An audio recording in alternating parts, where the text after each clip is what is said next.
My mom's text came at 7:42 a.m. on my wedding morning. Sorry, we're busy.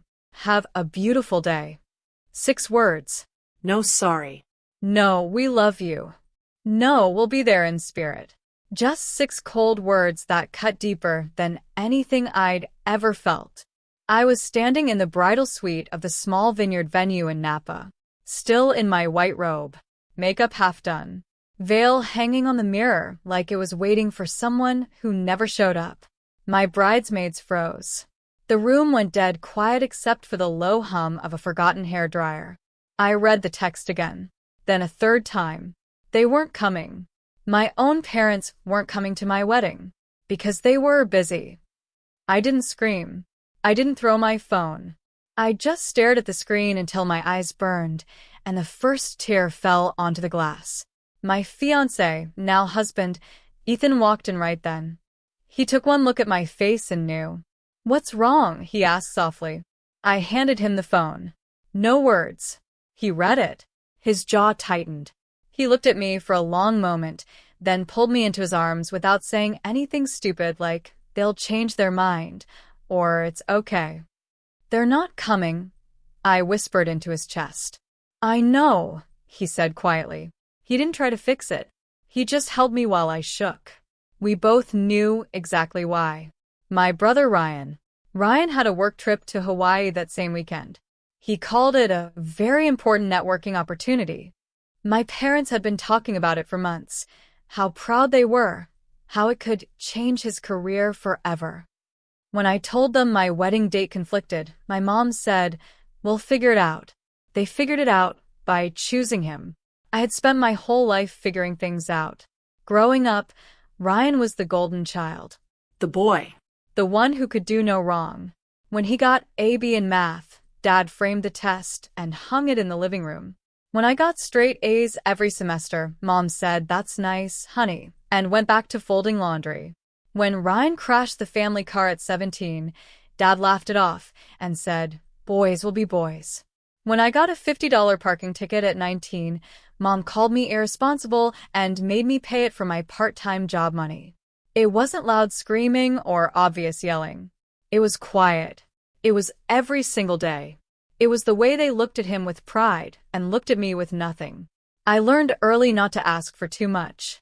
I learned to be the easy one, the one who didn't complain, the one who smiled and said, "It's fine," even when my heart was breaking. I stopped sharing my good news. I stopped asking for help. I just kept going in silence. When I met Ethan at 27, I didn't tell him everything at first. I didn't want to seem broken. But he saw it anyway. He saw how my voice got small when I talked about my family. How I flinched when Mom compared me to Ryan in front of everyone. How I never asked for anything because I was terrified of hearing no. When he proposed on a quiet beach at sunset, I cried for an hour. Not just from happiness, but from fear. Fear that my family would find a way to ruin it. Fear that they'd make my wedding about Ryan again. They did. The week before the wedding, Mom called to confirm details. "Ryan's trip is the same weekend," she said casually. "We might not make it." I froze. "Mom, it's my wedding." "I know, honey, but this is important for his career. You understand, right?" I didn't understand. I said, "I do," and hung up. For the next 7 days, I pretended everything was fine. I smiled for photos. I laughed at toasts. I let the planner quietly remove parents of the bride from the seating chart. The morning of the wedding, I woke up hoping they'd changed their minds. Instead, I got the text. I looked at Ethan. "They're not coming." He kissed my forehead. "Then we'll have the best day without them." I believed him. The ceremony was perfect. The vineyard smelled like lavender and oak. My dress felt like it was made for me. When the officiant asked if anyone objected, no one did, because the people who should have been there weren't. I said, "I do," with tears in my eyes. Ethan whispered, "You're enough. You've always been enough." The reception was next. We walked into the tent. Fairy lights everywhere. Tables set with white roses. My bridesmaids laughing. My friends raising glasses. Everything looked perfect. But the two empty chairs at the parents' table stared back at me like open wounds. Ethan squeezed my hand under the table. You okay? I nodded. I'm good. I wasn't good. I was angry. Not the loud, screaming kind. The quiet, cold kind that settles deep and stays. The DJ called for the first dance. Ethan led me to the center of the floor. At Last by Etta James started playing. We swayed slowly, my head on his shoulder. He whispered, "They don't deserve this moment." I whispered back, "They don't get to ruin it." Halfway through the song, the music faded. The DJ announced the groom would like to say a few words. Ethan took the microphone. The tent went quiet. Everyone expected the usual sweet groom speech. He looked at me first, smiled, then turned to the room. "I want to thank everyone for being here," he started, "especially the people who chose to show up." A few nervous laughs. "But there's something I need to say." He paused. Let the silence grow. Sarah's parents couldn't make it today. They had a scheduling conflict. He held up his phone so everyone could see. They sent this text. "Sorry, we're busy. Have a beautiful day." Gasps filled the tent. Phones came out. People started recording. Ethan looked straight into the camera because we were live streaming for out-of-town friends. To the people who weren't here, he said calmly, "You missed the most beautiful moment of Sarah's life. And you'll miss every beautiful moment after this." He raised his glass. "To Sarah, the woman who built her own family when the one she was born into wouldn't show up." The tent exploded in cheers. Glasses clinked. My bridesmaids wiped tears. My friends stood and applauded. Ethan handed the mic back and pulled me close. "That was just the beginning," he whispered. I looked up at him.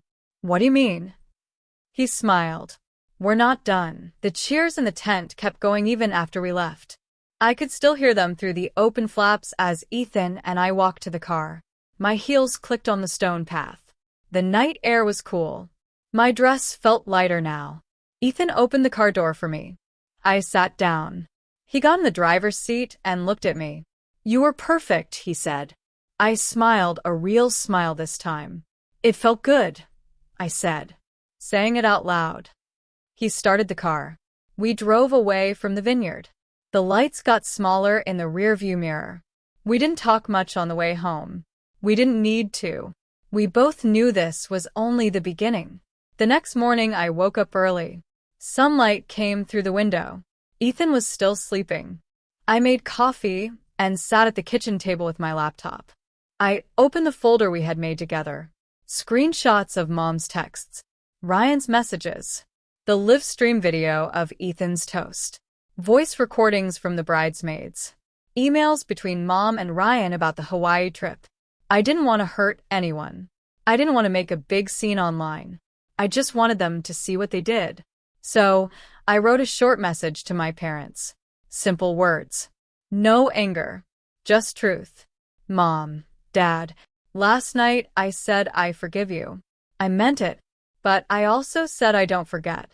I have saved everything. The texts, the calls, the way you chose Ryan over me for years. I'm not going to post it. I'm not going to send it to the family, but I need you to know I see it. All of it. If you ever want a real relationship with me, it starts with honesty. I love you, but I love myself more now. Sarah." I read it 3 times. Then I hit send. I turned off my phone. For 2 weeks, it was quiet. No calls. No texts. No surprise visits. I went to work. I came home. I cooked dinner with Ethan. I laughed. I slept. It felt strange, like I was waiting for something bad to happen. But nothing did. Then my mom called. I saw her name on the screen. My heart beat fast. I answered. "Sarah," she said. Her voice sounded small. "Can we come see you?" I waited a few seconds. "Please," she added. I said yes. They came that Saturday morning. They looked different. Mom's eyes were red. Dad's shoulders were low. They brought a small bouquet of flowers from the grocery store. I let them in. We sat in the living room. Ethan made coffee and stayed in the kitchen. He knew this was my moment. I looked at them. I'm not going to fight, I said. I'm not going to yell. But I'm not going to pretend anymore. My mom started crying. We didn't realize, she said. We thought you were strong. We thought you didn't need us as much. I nodded. I was strong because I had to be. My dad spoke for the first time. We were wrong, he said. We see that now. I looked at them. Then show me, I said. They did. They started calling once a week. They asked about my job, my life, how I felt. They stopped talking about Ryan like he was perfect. They started asking about me. It wasn't perfect. It never will be. But it was real. Then the money thing happened. My parents had a retirement account. They trusted Ryan to help them invest. He told them it was safe. It wasn't. The funds dropped fast. They lost almost half of their savings. They called me crying one Thursday night. Sarah, we don't know what to do, Mom said. The advisor isn't calling back. We're scared. I listened. Dad got on the phone. We need help. Please. I let the silence stay for a moment. Then I said, I know someone who can help. I sent them to a good advisor, a woman I trusted. She helped them get most of the money back. They thanked me every time we talked. Ryan moved to Seattle. He stopped calling home. He stopped showing up. I didn't chase him. I didn't need to. I had Ethan. I had my home. I had peace. 1 year later, we hosted Christmas at our house. My parents came. They brought a small photo of me as a baby. My mom hugged me tight. I'm sorry, she whispered. I know, I said. We sat at the table. We ate. We laughed.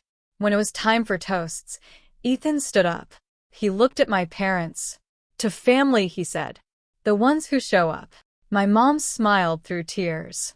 I raised my glass. To the ones who learn. Everyone drank.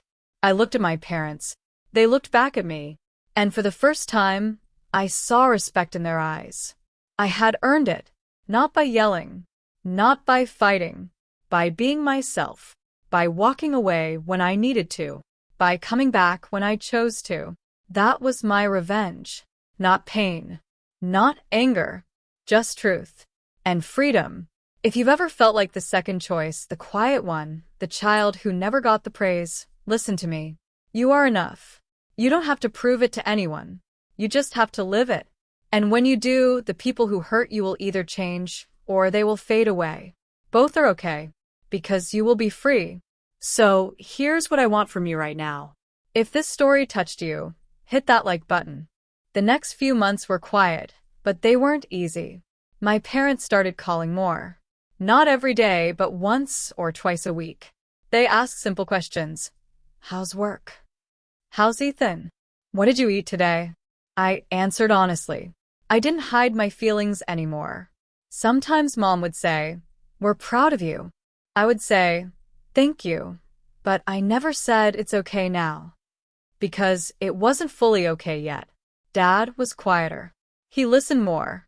One day he called and said, I never realized how much we compared you to. I'm sorry. I didn't say it's fine. I said, I know you're sorry. Now show me. And slowly they did. They stopped talking about Ryan like he was the only child who mattered. They stopped saying things like, your brother did this, or, why can't you be more like him? They started talking about me, my job, my home, my life. It felt strange at first, like I was getting something I had waited my whole life for. But I didn't trust it completely. Not yet. Then came the big moment. One Sunday afternoon, my parents came over for lunch. They brought homemade food, my mom's chicken curry, the one I always loved as a kid. We sat at the table. Ethan was there too. After we ate, my mom looked at me and said something I never thought I'd hear. Sarah, we were wrong, she said. We compared you to Ryan all the time. We thought it would push you to do better. But it only hurt you. We see that now. My dad nodded. We were blind. We didn't see how strong you already were. I didn't cry. I just looked at them. Thank you, I said. That means a lot. My mom reached across the table and held my hand. We want to be better, she said. We want to be part of your life, not just when it's easy. I squeezed her hand back. Then keep showing up, I said. That's all I ever wanted. They did. They came to my house for dinner. They called on my birthday without me reminding them. They asked about my dreams, not Ryan's. And slowly, the old pain started to fade. Not gone. But quieter. Ryan? He stayed away. Last I heard, he was still in Seattle, working a regular job, not calling home much. I didn't hate him. I just didn't need him anymore. 1 year after the wedding, Ethan and I hosted our first big Christmas at our house. My parents came early. They helped decorate. Mom made her famous cookies. Dad helped Ethan with the lights outside. We sat at the table that night. The room was warm. The tree lights were soft. When it was time for toasts, Ethan stood up. He looked at my parents. To family, he said. The ones who show up. My mom smiled, eyes wet. I raised my glass. To the ones who learn, I said. Everyone drank. I looked at my parents. They looked back at me. And I saw something I had waited my whole life to see. Respect. Not fake respect. Real respect. I had earned it. Not by shouting. Not by fighting. By being myself. By walking away when I needed space. By coming back when I chose to. That was my revenge. Not pain. Not anger. Just truth. And freedom. If you are watching this and you know exactly how it feels, the constant comparison, the why can't you be like your brother, the way your parents praise your sibling in front of everyone while you sit quietly, I want you to hear this. You are enough. You don't have to be like anyone else. You don't have to win their approval. You just have to live your life. And when you do, something beautiful happens. The people who hurt you will either change or they will fade away. Both are okay. Because your peace matters more than their praise. So here's what I want from you right now. If this story touched your heart, hit that like button. Drop a comment. Tell me one time your parents compared you to your brother or sister. Write it. Let it out. I read every single comment, and I feel you. Share this video with that one friend or sister who's going through the same pain. She needs to know she's not alone. And if you haven't already, subscribe and turn on notifications. We're pushing hard to reach 45K subscribers. Every like, every comment, every new subscriber helps me keep making these real, raw family revenge stories for women who were told they weren't enough. We're building a place where your pain gets seen, your strength gets celebrated, and your comeback gets cheered. Thank you for being here with me. You're not just watching a video. You're part of the rise. I'll see you in the next one.